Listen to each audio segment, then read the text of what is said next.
Welcome to the Curiosity Cure podcast. I'm your host, Deb Malkin, Master Certified Life Coach, Body Worker, Hypnotist, trained in pain reprocessing by the Pain Psychology Center, queer elder, fat human on planet Earth, here to help you evoke the power of simple neuroplasticity techniques rooted in shame-free curiosity so you can feel more better, more of the time in the body you have today, and build the rich, full life that you want to live. A quick disclaimer, this podcast is not a replacement for medical care. I am here to provide insights and techniques that can complement your healthcare journey, but always consult with your healthcare provider for personalized advice. Hello, my feelers and healers. This is Deb with the Curiosity Cure podcast, and this episode is called Navigating Disappointment. Isn't that just fun? Such a fun topic. So in the themes I'm going to be discussing, and this is a personal to me experience that I've just had, I'm talking about aging and fatness and lipedema and connective tissue and all the ways that I feel like my body is disappointing me.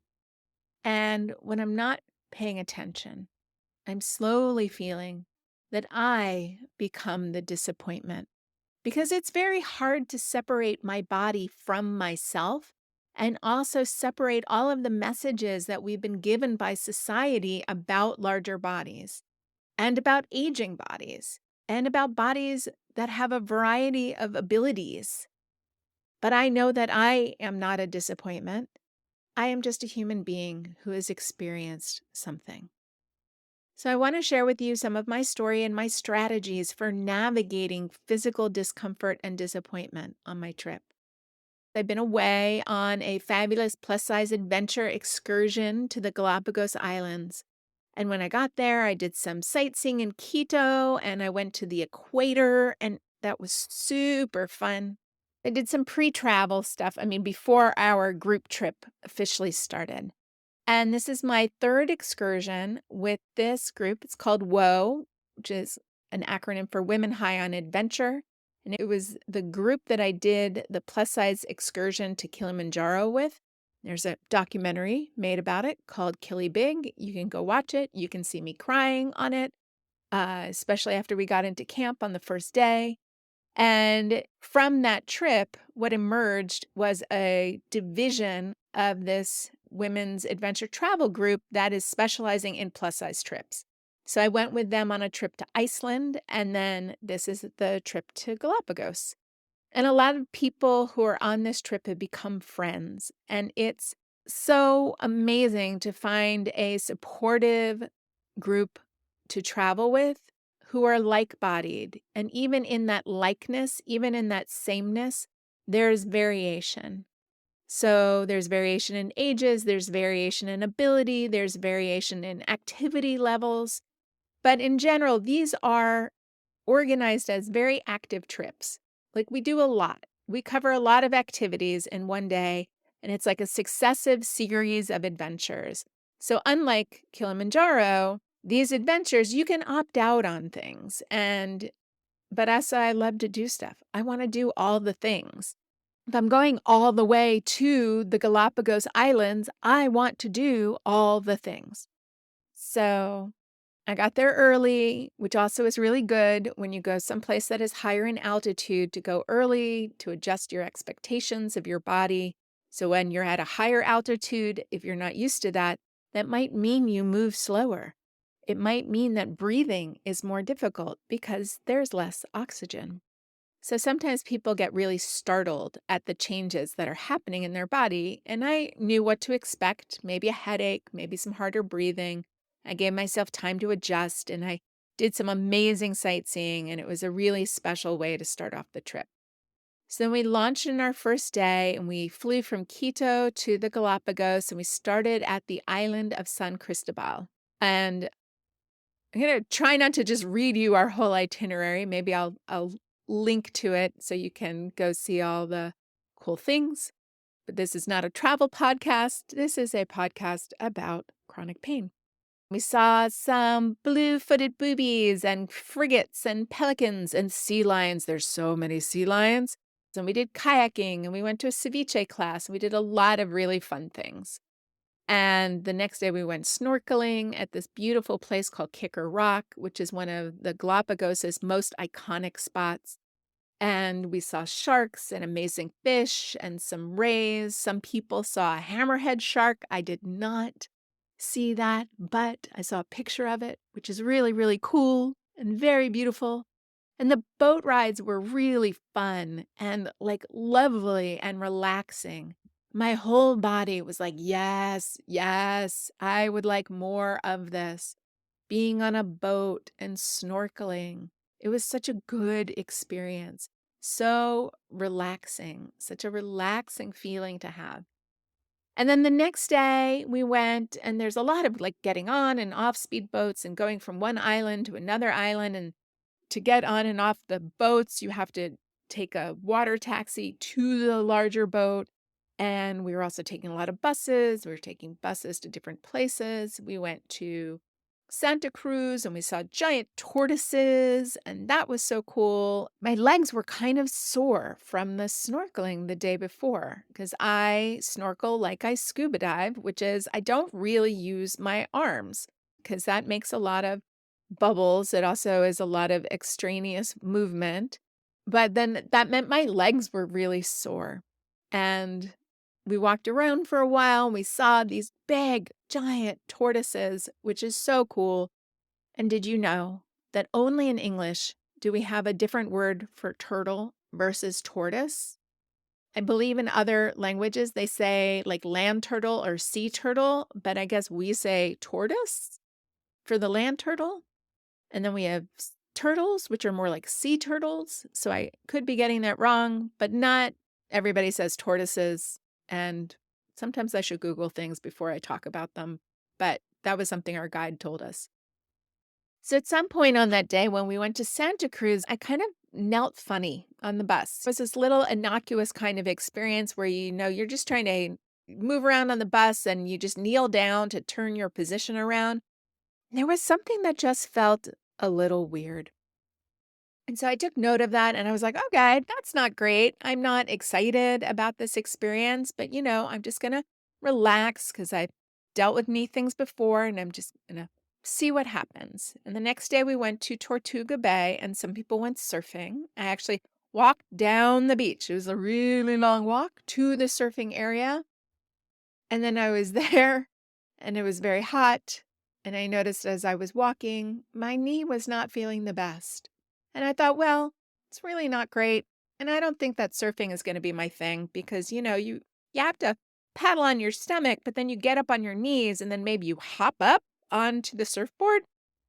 And while I didn't expect to hop up onto the board onto my feet, I also thought, well, I'm not really going to feel comfortable surfing on my knees. And so maybe it doesn't feel like it was something that I should do. So I walked down the beach and I walked back the other way. And there were some people who had opted out of surfing and they were floating around this very gentle part of the bay. And I mean, that was such a beautiful day. Like floating around and swimming, there were a bunch of fish and little sharks hanging out, people enjoying a beautiful day by the beach. And so I was feeling hopeful that my knee pain was getting better. Like I could squat and bend, at least in the water, in the way that felt easeful. And so the next day we were going to be hiking the Sierra Negra volcano and doing a loop around the western rim and going to see the bottom of the giant caldera. And I was intending to go and I had all my gear on and I started hiking up the hill and my body told me no. First off, it was very, very hot. So there was this sense of like, this is already going to be hard because it is so hot. But also my knee was hurting and I was like, you know what I really want is to be able to do the other activities. So I'm going to opt out on this hike. I have hiked volcanoes before. While I was sad to miss out, I just listened to my knee and I hung out with another group person who had also opted out. And, we got to sit in the shade. So that was kind of great. And we had a beautiful view. And I also was processing a lot of disappointment. I just thought my knee was going to take me where I wanted to go. And at the same time, part of my brain was like, yes, disappointment, but okay, let's make it pretty. And I really just got to be there.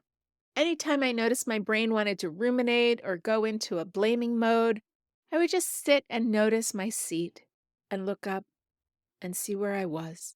And I could notice the ocean and I could notice this beautiful greenery. And I really enjoyed being where I was and hanging out with my new friend. We had time to get to know one another, and that was really cool. And that was a hint of things to come. And I allowed the disappointment. But being able to opt out or pace oneself or to say no to activity is really important. It's really essential to be able to say no because what we want to actually honor is what is a yes. We need to have both options or a variety of options. So after that, we went to a tortoise reserve and we had a great lunch. And the next thing that was going to happen was we were going to hang out there and then we were going to camp. And I knew that my knee was hurting and I didn't think I could kneel on the ground to get in and out of the tent and also sleep with a tent mate and be comfortable. And the next day, there was an option to ride bikes from the reserve back into town, which I knew I was most likely not going to be doing either.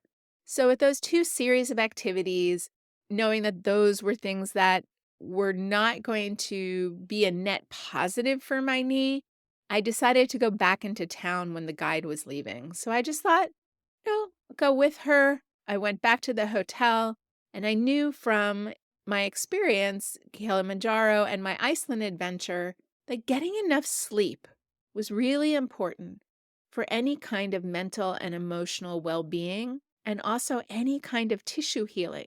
Because at this point, I didn't really know what was going on. Some of it felt similar to how I had felt when I tore my meniscus on my left knee, and that was also something I had done when kneeling. So I was in a hotel on Isabella Island, which is pretty small. And I limped around the island and I felt lonely, but I also couldn't lay in bed anymore. It was around dinner time and I walked slowly along the beach, which was only like 2 blocks from the hotel, looking at different restaurants and shops, and it's a pretty sleepy town.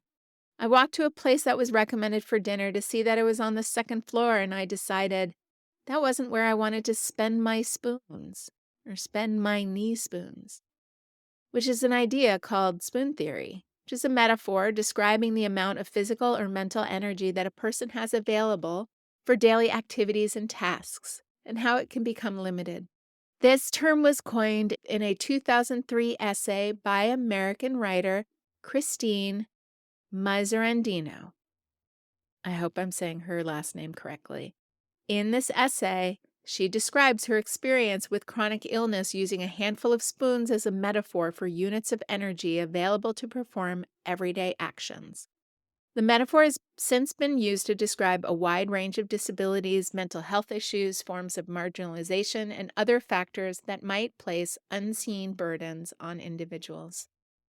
I don't always like spoon theory, especially around mind body healing, because it can rely on a fixed sense of the outcome of a particular set of activities, which can create self imposed limitations, which then gets reinforced through predictive coding with our brain. So I'm kind of a yes and but person with spoon theory, but at the same time, it's a very handy metaphor.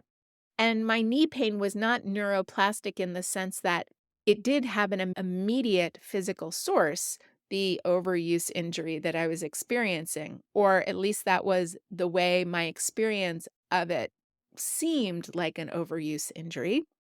And since pain is a part of our protection system, and that's something that I know and deeply understand, I didn't think that my pain necessarily meant that I hurt something, even though it was possible, because again, that was similar to the meniscus injury feeling that I had had on my left knee. But I knew that this pain was some kind of communication. My body was telling me something important. whether that was to slow down or to be gentle. So I took myself for a delicious dinner on the beach. I decided that even though I was sad and I really wanted to hide, that I didn't need to feel like I was being punished no matter what was happening. I could choose to be really sweet and loving to myself. And in a lot of ways, that was its own remedy for my past experiences when I would feel a lot of shame for being fat or not being able to do certain activities or for having pain. There's something really affirming by going on this trip with a group of plus size people because it interrupts my narrative that it's only because of my body size. Because there were people on this trip larger than me who were doing all of the activities. So one part of my historical othering of self and self-pity was at least remedied. And so I had many moments of gratitude also for being a pain coach. While it wasn't thrilling or exciting to be in pain, I also wasn't afraid. I know that bodies heal. I have been through a lot of experiences with my knees and my legs over the last few years, and I do feel good more often than not. And I trust in my ability to find the help that I need. So here I was on the beach in the Galapagos, watching the sunset in front of me. To quote Unlikely Hikers founder Jenny Brusso, my body took me here. It was a poignant and tender evening, and I didn't try to make it otherwise. There are times when life is tender and poignant. I think in the past I would have just stayed in, really feeling bound by this deep, unending sense of self-pity. And I really celebrated that this feeling is so different, that I can just be with me and choose to be as loving and caring and thoughtful to myself as possible. On the following day, I decided to stay back from the next trip because of the pain that I was having in my knee when bending and walking. We were snorkeling at Los Tuneles, which is a very cool underground lava formation. The previous times that we were getting on boats for transportation or fun involved a water taxi and then a transfer to the larger boat. And then sometimes we were doing that with all of our luggage, which was very exciting. And by exciting, I mean dramatic and sometimes scary. There was a lot of just trusting that these water taxi guys do this every single day, and trusting that I was going to be able to get on and off and on and off and on and off all the boats. And, we did it. But on this trip, I was concerned about getting out of the water if I went in snorkeling, like getting out of the water back onto the boat because we didn't have a good picture of the ladder to get back in. And I was concerned about the water taxi and all the extraneous movement that I would be doing. And I wasn't sure if I had injured myself in a way that I could have made worse if I did more things. So, because we didn't have a picture of the ladder and I saw some pictures of the boat and it looked like to have a seat, I would have had to sit like on the ground. There weren't really a lot of seats and I wasn't going to feel comfortable getting up and down off the floor. It wasn't really feeling available to me. So these are a lot of the calculations that people in larger bodies or disabled bodies do all the time. Things like wondering, will I fit in this seat? Can I walk this far? What are X accommodations like? If you've never had to think about all the myriad of access needs, I'm letting you know that many people are having to consider safety in ways that you may never have to think about. So if you're traveling with other people, you might want to check in and ask somebody, what is it that you need to feel safe? Or even if you're noticing for yourself a hesitation on certain activities, ask yourself, what is it that I need to feel safe? Or what do I need to know to trust that I can meet this kind of activity with a lesser sense of fear? And once you start to name and identify those things, you can begin to solve them. Some of them can be solved with some information or some planning. For our trip, we were asked to bring our own life vests because we could not be assured that the boats would have ones that fit us. And we also told the airlines ahead of time to bring extra seatbelt extenders just in case we were in need of them because we were going to be a large group of large people traveling together. Most flights have a certain number of seatbelt extenders, but we wanted to make sure that everybody who needed a seatbelt extender could have one. And for me, a seatbelt extender, it's always variable. Sometimes I need them, sometimes I don't. I also learned that, like, not all seatbelts are the same size, that, like, when the seatbelt starts to fray, they cut it and reattach the metal part, so seatbelts can change size. They're not a standard size. They start out a standard size, but maybe you're sitting in a seat that has a shorter seatbelt. Isn't that weird? I didn't know that. So it's really nice to be a part of a trip that understands that these are normal questions for our travel needs. These are normal considerations to be made in planning a trip, in taking action, in going and doing things. If you are noticing a certain kind of trepidation or worry or concern, it's really useful to ask yourself this question. What am I worried about? What am I nervous about? What is it that can be resolved ahead of time? Because we can have an emotion relating to that concern, but that emotion, it's not to say that the emotion isn't real or we should bypass it, but the emotion is pointing us to something, to a worry, to an action that maybe we need to take, a way of advocating for yourself so that your needs are going to be met as well. So that's what I like about these trips. We are all a group of people working together to create that, as well as the people that we are paying to organize this trip. It's not just an individual level, we're working on this as a group. But all of these factors, the water taxi, the boat, the ladder, and not just the pain and discomfort, but also the pain and discomfort, all went into me deciding that I wasn't going to go, and I wasn't the only one that ended up not going. So we were a group of 5 who stayed back, and I took them to my beach restaurant area, and we enjoyed a relaxing brunch on the beach, outside of the sun as our lovely concession prize. And that was so sweet. We just enjoyed each other's company, looking at the beach, having a lovely lunch. And in that moment, we all felt like we were making the absolutely right decision for ourselves at the time. This is a very important part of the story to remember. So after lunch, I went back and decided to get more sleep and relax my leg. I did a series of somatic tracking exercises and watched as the sensations changed. I put on some self-hypnosis recordings and imagined my body healing from the inside out as I put myself in a blissful and relaxed state. And as big emotions rolled through, I cried, I let them release and move through me. Because what do emotions need? They need to be in motion. So I was disappointed. I had worked hard to get stronger and more mobile. I had been lifting weights and walking more and feeling really, really good. But nothing can be perfect. And there is no inoculation from any potential outcome happening. That's just not possible with having a human body.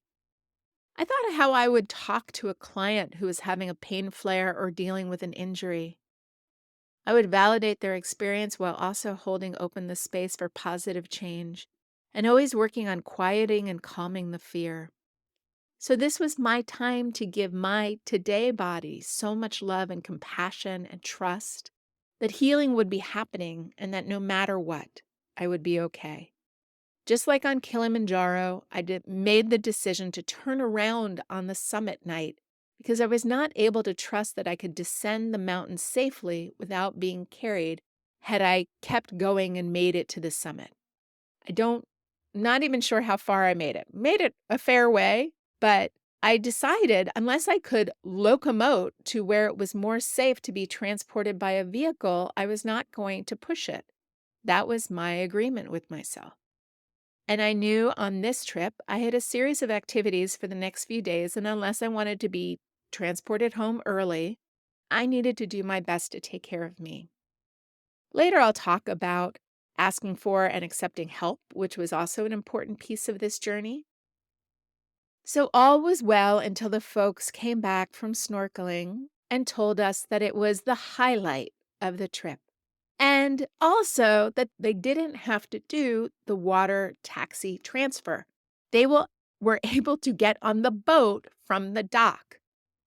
Oh my God. Was my regret button pushed at that moment? You betcha. It was really hard to not both fall into a sense of despair and anger towards my body, but also with myself about, quote, making the wrong decision, close quote. They had an epic adventure seeing sea turtles, sharks, penguins, golden rays. They have really wonderful videos and pictures and immediately that evening I was Googling snorkeling with sea turtles. I didn't want to feel like I had missed out on something. I also had to remind myself, hey, Deb, you know what? You have already snorkeled with sea turtles, on other trips, but it really didn't matter. I didn't snorkel with these sea turtles, with these people on this trip. I didn't want to be feeling like I missed out on something, but I did. I did. I missed it. That was my decision. It was the best decision that I could make at the time with the information that I had, and it still sucked. There is no time machine that I could get into which would have stopped me from kneeling on the bus in the way that it had started the ball rolling on this journey. Would I have gone back to that moment or gone back to another moment where I did like some weird long jumping for this movement training that I was in? Because that also has caused a soft tissue damage in my right knee. Like, if I had a time machine, what would I do differently? It's so hard to say. This time machine question, it's like the most ridiculous perfectionist fantasy. I was talking to a friend once about this, about that kind of regret.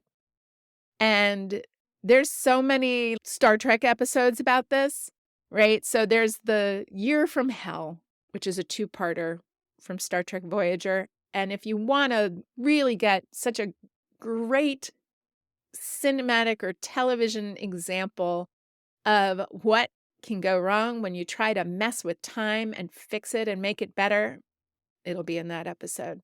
And that episode really, it sticks in my mind.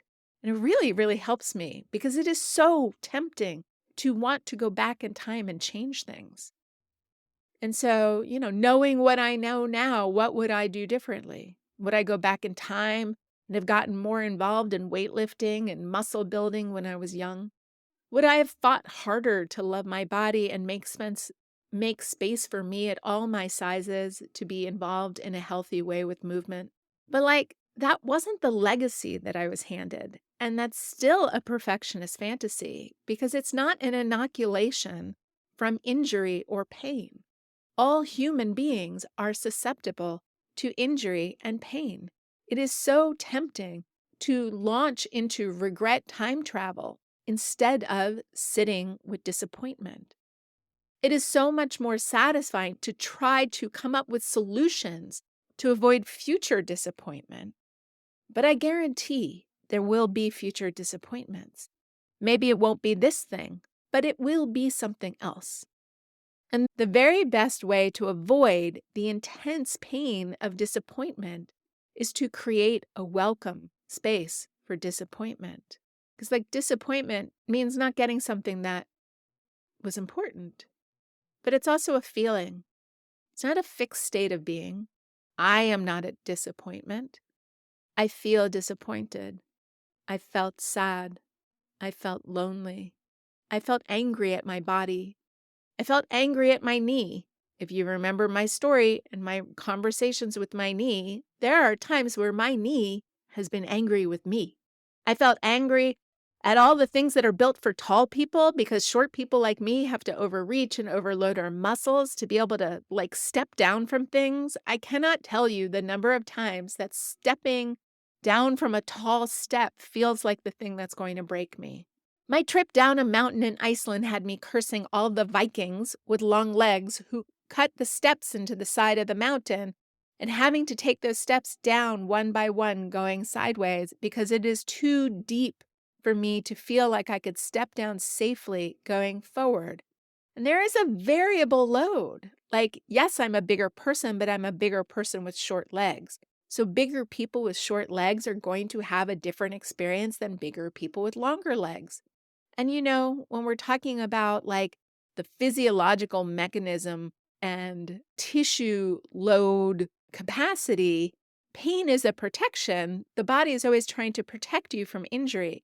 So pain is going to be there to protect you and say, hey, I think that maybe you're overloading this tissue. I'll get into the Twin Peaks model of pain because when we talk about pain as a protection, there's this idea that we can become sensitized based on past experience. But can you even notice how I don't really even want to talk about disappointment? Like, I'm so much more happy to talk about pain and muscles and tissues and neuroplastic pain and how pain happens. I don't even want to talk about disappointment. But that's what the theme of this podcast is. So there were times I put a hand on my heart and a hand on my belly, and I just breathed into both of them, soothing, caring breath, tending to the hurt me, also affirming that I'm alive and on a great adventure.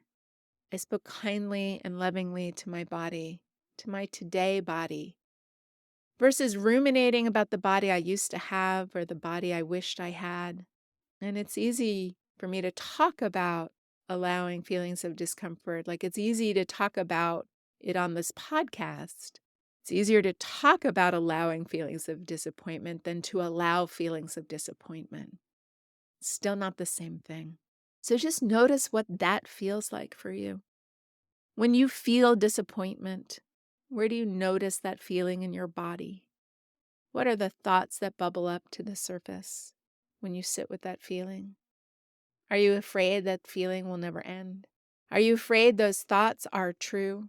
What is it that comes to the surface? Some other things I did was doing my anti-anxiety neuroplasticity exercises to decrease the sense of emotional distress. Because there are times when we are feeling big feelings that those big feelings can feel like they spin out of control.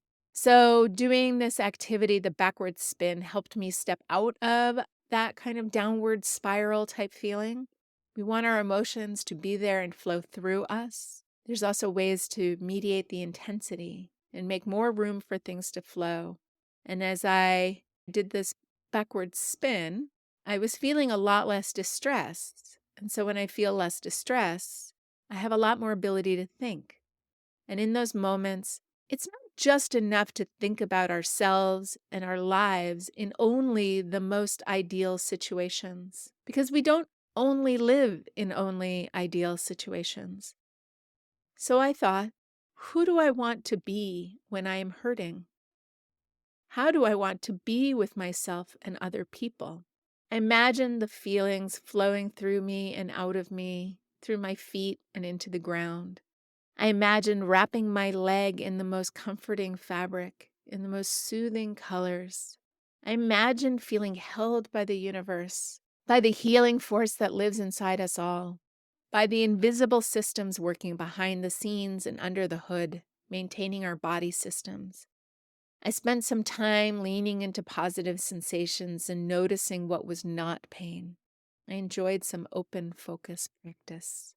I was using tools not to get rid of the pain, but to support me, the me that had been feeling that pain. And when I noticed my brain wanting to future cast catastrophe, I would gently redirect myself back to the present moment. And as I moved and felt different things, I would really make sure to notice the strength or moments of not pain when they arrived. Because when I directed my brain to notice moments of strength and not pain, I noticed that I had more of them. I would give myself an A for rolling with my disappointment. I also let myself be happy for the people who had a great time. I dropped into that quality of compersion that we talk about in circles of polyamory. The word compersion refers to a form of joy in the joy of others. In the world of consensual non-monogamy relationships, it more specifically relates to the happiness someone finds in their partner seeking out and enjoying sexual and romantic intimacy with other people. In this case, I was enjoying my friend's joy of their experience. Because I know how special it is to have these adventures in the bodies that we live in. I'm wondering how you navigate disappointment. Do you allow yourself to feel the feelings and experience the sensations that come with that feeling? Or do you go into fixing mode to prevent future disappointment or even ruminate about past experiences? They're all normal activities. But if I can vote for making room for feelings, making friends with unpleasant feelings, I would definitely recommend that. It's not easy to do. It's not easy to do when other people are having fun around you. I cried in the arms of my roommate at one point, and that felt really hard and vulnerable to do, but also such a gift to be witnessed and cared for. This story is going to have at least one more part, maybe two. I will tell the rest of the story about my trip, how walking and self-massage were important pieces of feeling better.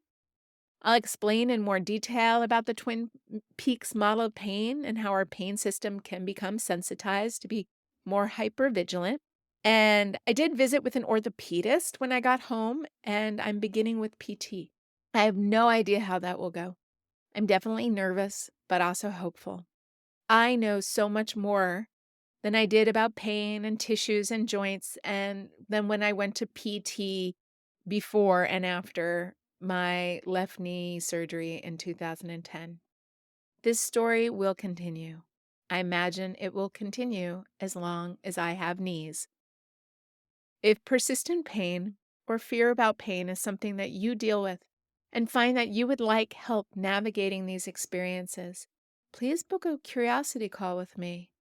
I'm here to help you get back to adventuring in your today body with all the tools to help you navigate with whatever arises. Thank you so much for listening, and stay tuned for more next week.